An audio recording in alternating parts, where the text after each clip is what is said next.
핏기 하나 없이 창백한 피부, 칠흑같이 검은 옷과 갓을 두른 저승길의 안내자 저승사자. 이것이 우리가 아는 전형적인 미디어 속 저승사자의 모습이죠. 그런데 과연 실제로도 저승사자는 이런 모습일까요? 저승사자란 죽음을 맞이한 망자들을 저승으로 인도하는 대리인이라는 뜻으로, 이러한 믿음의 기반은 불교의 세계관에서 시작된 것으로 추측되고 있습니다. 우리나라의 불교 세계관 속 저승에는 10개의 지옥을 다스리는 10명의 왕들이 존재하는데, 그 중에서도 5번째 발설지옥에는 그 유명한 염라대왕이 있습니다. 저승사자는 이 염라대왕을 중심으로 다른 시왕들의 업무를 도와 이승에 있는 망자들을 저승으로 데려와서 관리하는 역할을 주로 수행하게 되는데요. 그런데 예수시왕 생칠제의 찬요라는 불교 서적에 따르면 그 역할과 의미가 구체화된 다양한 직책을 가진 저승사자들까지 존재한다고 전해집니다. 대표적으로는 망자의 공덕이나 과오를 정확하게 파악하고 감시하는 감제사자, 그 파악한 내용을 시왕에게 바르게 전하는 직부사자, 그리고 망자가 태어난 시간에 연, 월, 일, 시를 각각 담당하는 4명의 사직사자까지 담당하는 업무에 따라 매우 다양하고 세분화되어 있는 모습입니다. 그리고 불교를 기반으로 한 제주도 무속신앙 신화에 따르면 이 저승사자들에게는 리더격인 인물이 존재한다고 전해지는데요. 그의 이름은 강림도령으로, 원래는 평범한 인간의 삶을 살다가 염라대왕의 눈에 띄어 저승사자의 리더로 스카우트 당해버린 특이한 전설의 인물이죠. 그는 전생을 지닌 저승사자라는 독보적인 캐릭터 때문인지 최근 대중에게 사랑받는 다양한 주인공들의 모티브로도 활용됩니다.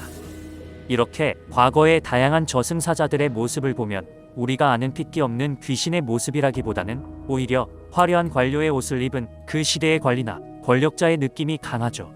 그렇다면 왜 현대의 대한민국은 저승사자를 검은 옷의 저승사자로 기억하는 걸까요? 그 해답은 또 다른 불교 서적 예수시왕 생칠경을 보면 알 수 있습니다. 염라대왕이 부처님께 고하기를, 저를 포함한 모든 대왕들은 모두 마땅히 검은 말을 타고 검은 깃발을 쥐고 검은 옷을 입은 사자를 보내 망자의 집을 살필 것이며, 그 공덕을 살피고 도첩의 이름을 확인해서 죄인을 찾아낼 것입니다.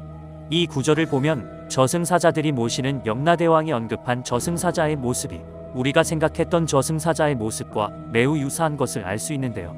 이러한 과거의 기록과 함께 현대의 도시의 가정마다 TV가 보급화되고 공포 장르의 프로그램들이 탄생하면서 전설의 고향이나 토요 미스테리 같은 프로그램 제작자들의 연출이 더해진 미디어 속 저승사자의 모습이 우리들의 고정관념 속에 자리 잡게 된 것이죠. 그런데 놀랍게도 저승사자라는 개념은 대한민국뿐만 아니라 전 세계 거의 모든 문화권의 나라에서 공통적으로 존재합니다. 그 이름과 세계관은 문화권에 따라 천차만별이지만 죽음 이후의 사후세계로 망자를 데려가는 그 역할만큼은 모두 동일한 점이 매우 흥미로운 부분이죠.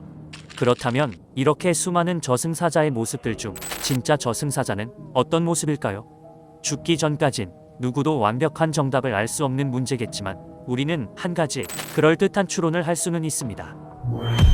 그것은 저승사자가 스스로 우리의 우상으로 변한 건 아닐까라는 가설입니다. 우상이란 특정한 믿음이나 의미를 부여하여 만든 형상 또는 신처럼 숭배되는 존재나 사람을 뜻하는데요. 현대에 와서는 그 의미가 확장되어 인기 있는 사람이나 존재를 표현하는 데에도 사용되고 있습니다. 인간이라면 어느 누구도 거스를 수 없는 죽음이라는 개념처럼 전 세계의 저승사자들은 모두 그 문화권의 신화나 설화 속에서 사람들이 가장 위압감이나 공포감을 느낄 수 있게 하는 초자연적인 존재로 우상시되는 모습이라는 공통점이 있습니다. 저승사자의 입장에서도 신의 대리인으로 인간을 관리해야 하는 임무를 수행해야 하기 때문에 스스로가 인간에게 가장 익숙하게 위압감 있는 모습으로 보여지는 편이 더 효율적으로 그 역할을 수행할 수 있겠죠. 다양한 모습으로 사람들의 죽음을 함께하는 저승사자, 세대가 넘어가면서 빠르게 변화하는 사람들의 모습처럼 어쩌면 그들도 시대와 문화에 맞게 변화된 모습으로 우리의 앞에 나타나는 것은 아닐까요? 마치 그들 스스로 사람들의 우상이 되길 바라는 것처럼 말이죠.